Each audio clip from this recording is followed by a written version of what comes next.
దేవనామమునికి మహిమ కలుగును గాక. మీకు నా ఉదయకాలపు శుభములు తెలియజేస్తూ ఉన్నాను. వాక్యమును ధ్యానించుకుందాం.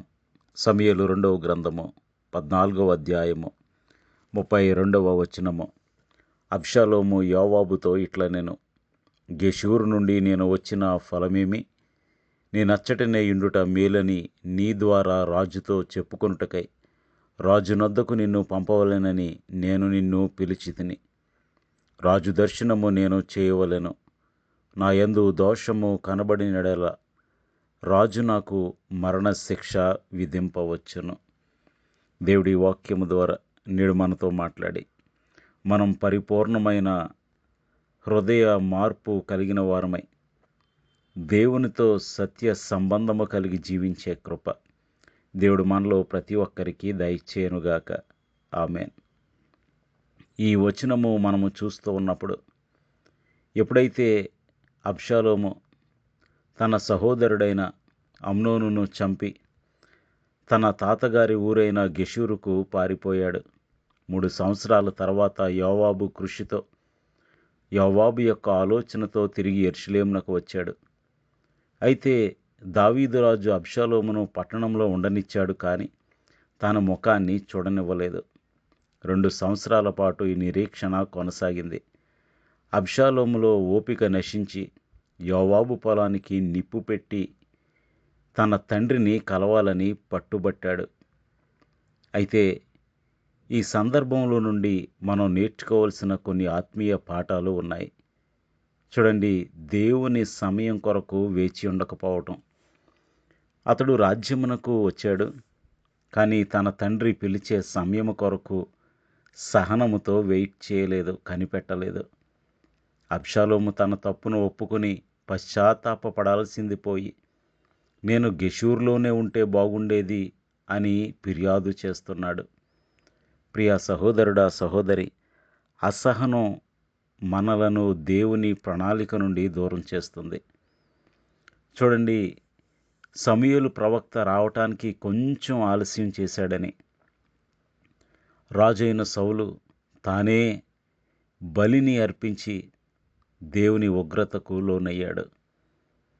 మోషే 40 దినములయ్యింది, ఇంకా క్రిందికి రాలేదని, ఆ ఐగుప్తు నుండి మమ్మలను తోడుకుని వచ్చిన ఈ మోషే ఏమయ్యనో అన్నారు ఇశ్రాయేలీయులు. అంతటితో ఆగకుండా మమ్మలను నడిపించుటకు ఒక విగ్రహమును చేయమన్నారు. అహరోను బుద్ధిహీనుడై ఒక బంగారపు దూడను చేశాడు. దేవుని ఉగ్రత వారిపైకి వచ్చింది. ప్రియ సహోదరుడా, సహోదరి, దేవుని సమయం కొరకు వేచి చూడకుండా మనము ముందడుగు వేసినట్లయితే చాలా నష్టపోతాము.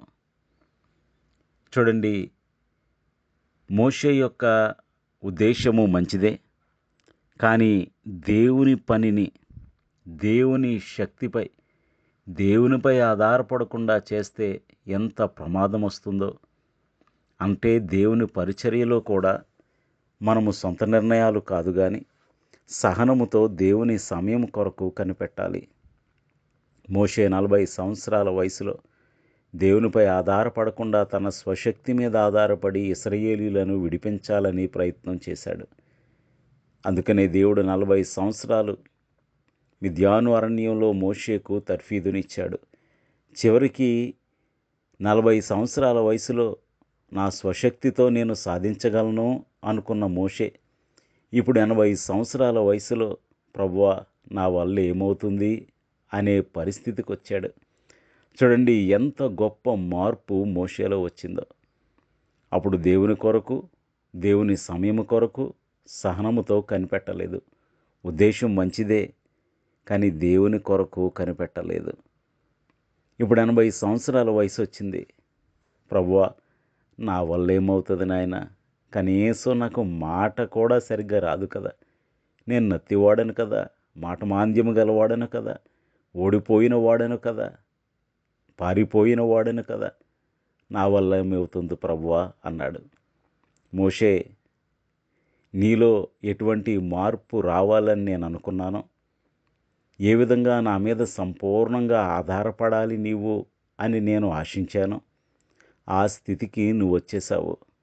కాబట్టి ఇకరా సంపూర్ణంగా నాపై ఆధారపడే మనస్సు నీకున్నది గనుక, నా కొరకు, నా సమయం కొరకు సహనముతో కనిపెట్టుకునే మనసు నీకున్నది గనుక, ఇక నువ్వు నాయకుడువు అవటానికి సంపూర్ణమైన లక్షణాలు, గుణగణాలు నీలో ఉన్నాయి అన్నాడు ప్రభువు. చూడండి, అబ్రహాము కూడా ఆ మొరియా పర్వతంపై తన కుమారుని కంటే దేవునికి అధిక ప్రాధాన్యతనిచ్చాడు గనుక విశ్వాసులకు తండ్రిగా మొరియా పర్వతంపై నుండి దిగాడు. వెళుతున్నప్పుడు ఇస్సాకుకు మాత్రమే తండ్రి. కానీ మొరియా పర్వతం దిగే సమయానికి, మొరియా పర్వతం దిగినప్పుడు అతడు విశ్వాసులకు తండ్రిగా దిగాడు. ఎక్కటం మాత్రం ఇస్సాకుకు మాత్రమే తండ్రిగా ఎక్కాడు. దిగటం మాత్రం విశ్వాసులకు తండ్రిగా దిగాడు. ప్రియ సహోదరుడా, సహోదరి, దేవుని కొరకు, దేవుని సమయం కొరకు వేచి చూచేవారు ఇట్టి గొప్ప ఆశీర్వాదములు, దీవెనలు పొందుకుంటారు. చూడండి, అబ్షాలోము రాజైన దావీదు యొక్క పిలుపు కొరకు కనిపెట్టకుండా అసహనంతో వ్యవహరించాడు. పైగా అతను ఏమంటున్నాడో చూడండి, నా యందు ఏ దోషమైనను ఉన్న ఎడల రాజే నన్ను చంపవచ్చును అని అబ్షాలోము అంటున్నాడు. ఇది వినయంతో కూడిన మాట కాదు గాని ఇది ఒక రకమైన సవాలు. రాజునకే ఛాలెంజ్ చేస్తూ ఉన్నాడు. తన తప్పును అంగీకరించకుండా తనను తాను నీతిమంతుడిగా నిరూపించుకోవాలనే అహంకారం ఇక్కడ కనిపిస్తూ ఉంది. చూడండి, కయీను కూడా నీ తమ్ముడైన హేబేలు ఎక్కడా అని దేవుడు ప్రశ్నించినప్పుడు, నేను నా తమ్మునికి కావలివాడనా అని దేవునినే ప్రశ్నిస్తూ ఉన్నాడు.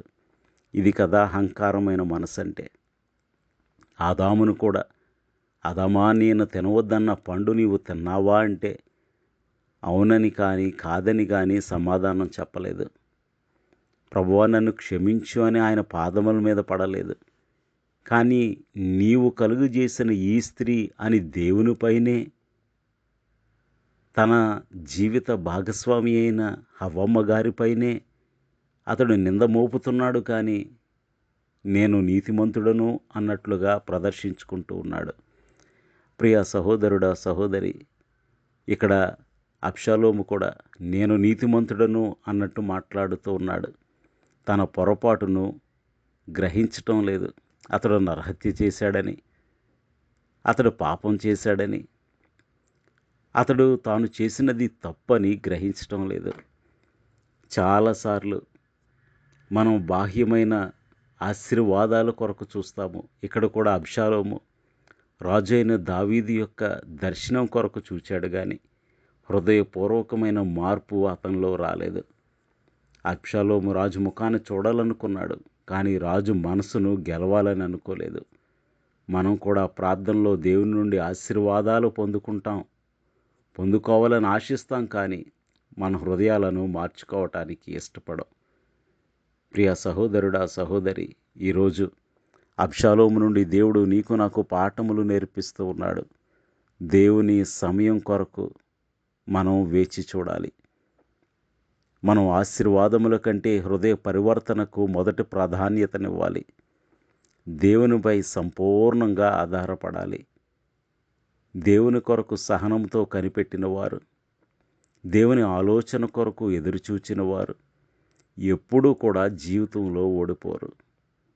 కాబట్టి మనము దేవుడిచ్చు ఆశీర్వాదముల కొరకు కాదు కానీ దేవుడిచ్చే పరలోక రాజ్యము కొరకు మనం వేచి చూడాలి.